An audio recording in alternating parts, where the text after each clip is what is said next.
Prezadas e prezados, terminou ainda agora no estádio Neoquímica Arena, o estádio do Corinthians em São Paulo, no bairro de Itaquera, o jogo Corinthians e Fluminense pela quarta rodada do Campeonato Brasileiro.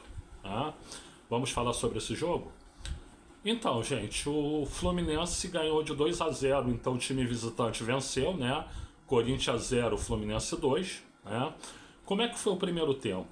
O primeiro tempo foi um jogo chato, arrastado, com poucas chances de gol, a rigor uma chance de gol só, né? E o Corinthians dominou territorialmente, buscou mais o gol, mas as chances foram poucas e a única chance mesmo foi um lance do holandês Memphis Depay, né? Pela esquerda da área, em que ele ajeitou a bola com muita categoria e também com muita categoria chutou por cima, quase encobrindo o goleiro Fábio, só que o goleiro Fábio se esticou todo e espalmou a bola foi a escanteio. E essa foi a única chance a rigor do primeiro tempo. O primeiro tempo foi um jogo muito ruim, muito chato, né? E, enfim, terminou em 0-0, né? No segundo tempo, parecia que o Corinthians ia dominar. O Romero, ele teve uma chance que ele chutou por cima do gol, logo no início, né?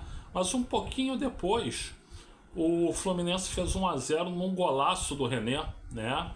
O René, que é lateral esquerdo, é canhoto, ele pegou a bola de direita e acertou ali no ângulo do goleiro Donelli, né? E Matheus Donelli, e o Fluminense fez 1-0. E a rigor era a primeira chance do Fluminense no jogo, né?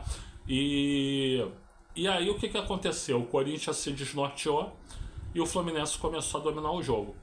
E mais inteligente, melhor postado, jogando nos contra-ataques, mas às vezes até no ataque, porque o Corinthians não estava bem, né? E aí surgiu um pênalti, né? Que o João Arias bateu e fez o gol, 2-0 para o Fluminense. E o Arias ainda teve uma grande chance, ele chutou de fora da área e o goleiro Matheus Donelli espalmou. E ficou assim, 2-0 para o Fluminense, né?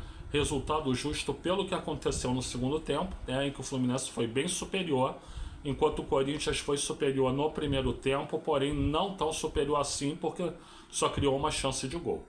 Então esse é o resumo da partida. Amigas e amigos, não acabou. Por gentileza, fiquem aí, porque eu vou usar meio minuto para fazer meu comercial aqui. Por gentileza, like aqui no vídeo, like agora, não deixe para o final, porque no final você acaba esquecendo.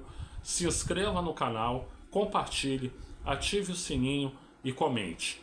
E no final do vídeo eu vou falar um pouco sobre a descrição desse vídeo, tá? Bom, gente, então, complementando, algumas coisas são importantes. Primeiro, que eu acho ridículo, absolutamente ridículo, Botafogo e Fluminense jogarem quase no mesmo horário, né? Enquanto um jogo está no intervalo do Botafogo, do Fluminense está começando. Eu, por exemplo, gosto de fazer vídeos sobre os jogos dos 4 grandes clubes aqui do Rio de Janeiro. E com isso aí eu não posso fazê-lo. Não posso fazê-lo. Então, era muito mais certo um desses 2 jogos ser na quinta-feira, amanhã, também conhecida como amanhã, né? E o outro ser na quarta, no horário que foi. Seja 6h30, 7h30 e tal, mas do jeito que tá, eu acho que tá errado. Ou seja, a CBF, a Confederação Brasileira de Futebol, não sabe fazer nenhuma tabela de campeonato, né? Quiser pagar consultoria, eu ensino, CBF. Eu ensino. Bom, eu sou especialista em calendário, tá, gente? Então eu entendo desse troço. Me desculpem, não é prepotência, não. Eu não vou ficar aqui de falsa modéstia. Eu sou das pessoas que mais entende disso no Brasil, né?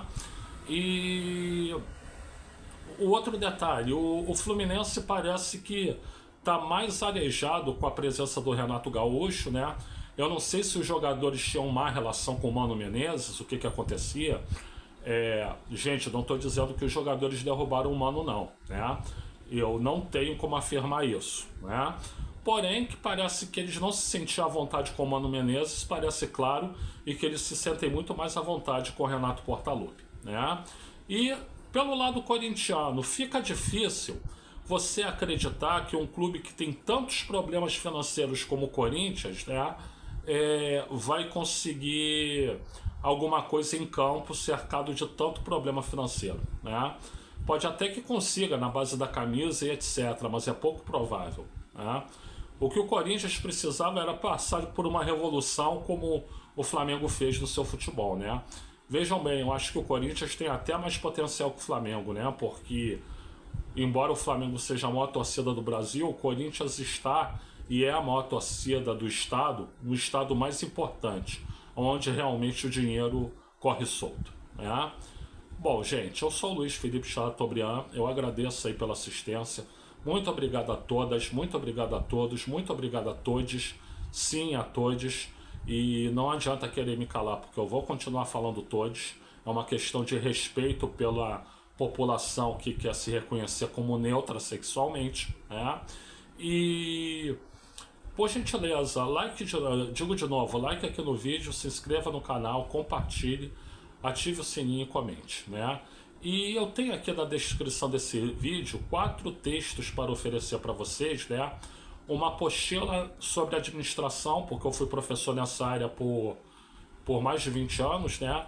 Uma minuta sobre sistema eleitoral e sistema partidário brasileiro, outra minuta com uma proposta de calendário para o futebol brasileiro e um e-book sobre o Roberto Dinamite, que é o meu maior ídolo no futebol. Se você tiver interesse em algum desses trabalhos, né, por gentileza veja a descrição do vídeo com atenção e entre em contato comigo se você quiser.